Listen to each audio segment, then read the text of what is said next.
High, আজকে অনেক দিন বাদে লাইভে এসেছি একটা ব্যাপারে। আমার একটা নিজস্ব কিছু অবজারভেশন, সেগুলো একটু আলোচনা করব বলে। দেখুন, বেসিক লাইফস্টাইল তো মোটামুটি আমাদের সবারই এক, তাই না? আমাদের আমি বাঙালিদের কথাই বলছি। বাঙালিদের বেসিক লাইফস্টাইল তো মোটামুটি সব, দেখুন, জাতি ধর্ম সব নির্বিশেষে সবারই প্রায় একই, তাই তো?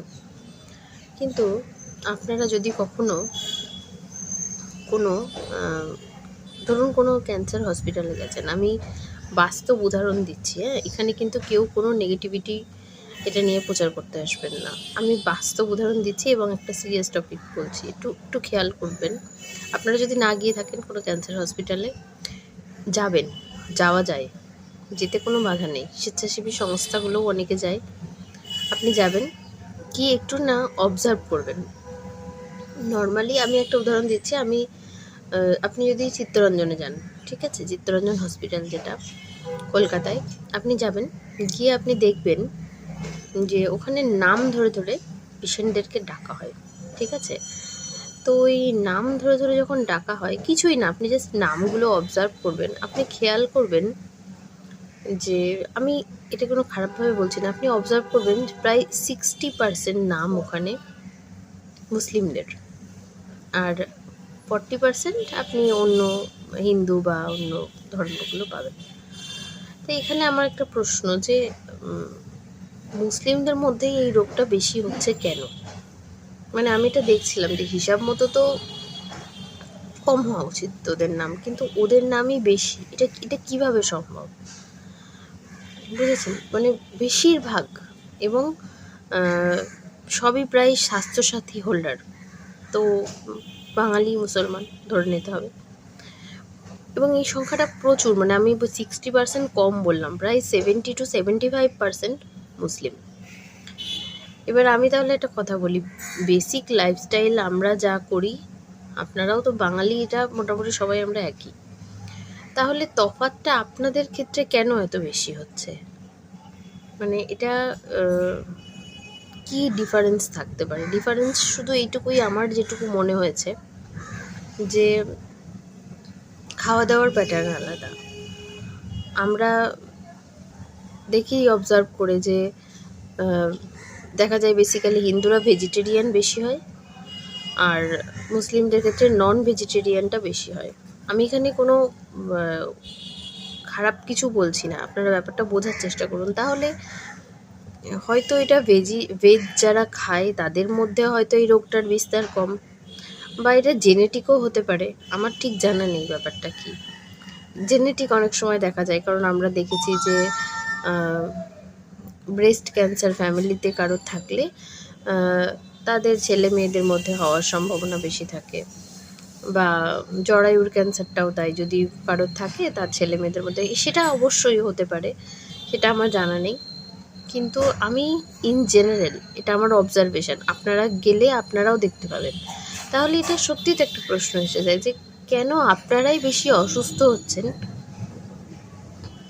তাহলে এটা কিসের, অসুবিধাটা কোথায়? এমনি খাওয়া, ঘুম, বাকি লাইফস্টাইল তো মানুষের সবারই মোটামুটি একই রকম হয়, জাস্ট আপনার খাওয়া দাওয়ার প্যাটার্নটা আলাদা। এমনি দেখবেন যে আজকালকার দেখা যায় যে বড় বড় যারা, যেমন ধরুন বড় বড় খেলোয়াড়দের ক্ষেত্রে দেখা যায় যে তারা ভেজ, তাদের তো কোনো কিছুর অভাব নেই, তাহলে তারা কেন ভেজ খাচ্ছে? তারা ইউরোপ, লন্ডনে থাকছে, ওখানকার ওয়েদার তো যথেষ্ট ঠান্ডা, তারা তো ননভেজ খেতেই পারতো, ওখানকার ওয়েদারের সঙ্গে সুইটেবল হতো, তা সত্ত্বেও তারা কেন ভেজ খাচ্ছে? তার মানে এখানে বুঝতে হবে যে নিশ্চয়ই ভেজ খাবারের মধ্যে সেরকম কিছু গুণ আছে, সেটা তারা জানে, তাদের তো কোনো কিছুর অভাব নেই। আপনারা, আমি কারো নাম করতে চাই না এখানে, তাই আমি নাম করব না, কিন্তু মানে এটা আপনারা সবাই বুঝতে পেরেছেন।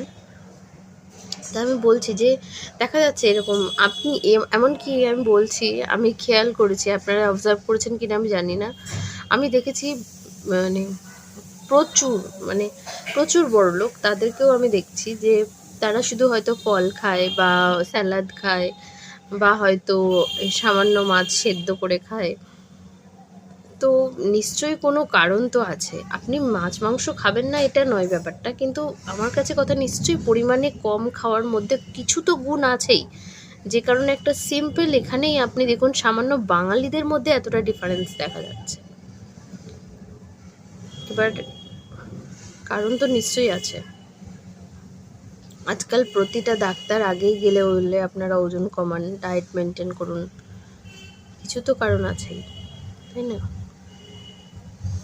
এটা আমার নিজস্ব অবজারভেশন, আমি খেয়াল করেছি। আপনারাও যে কোনো যদি ক্যান্সার হসপিটালে যান, আপনারা এই ব্যাপারটা বুঝতে পারবেন। যে কোনো হসপিটালে, এমন না যে আমি যেখানে বলছি সেখানেই যেতে হবে।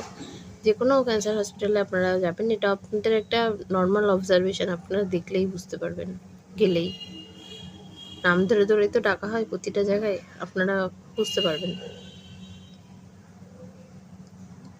দেখুন এবার আপনাদের নিজস্ব ডিসিশন যে কি করা উচিত, কিভাবে নিজেদের। আমার তো মনে হয় প্রত্যেকের এখনকার দিনে ডায়েট মেনটেন করাটা ভীষণ জরুরি।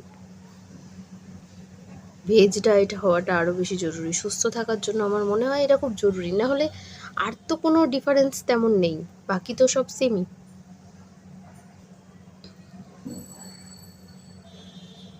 দেখা যাক।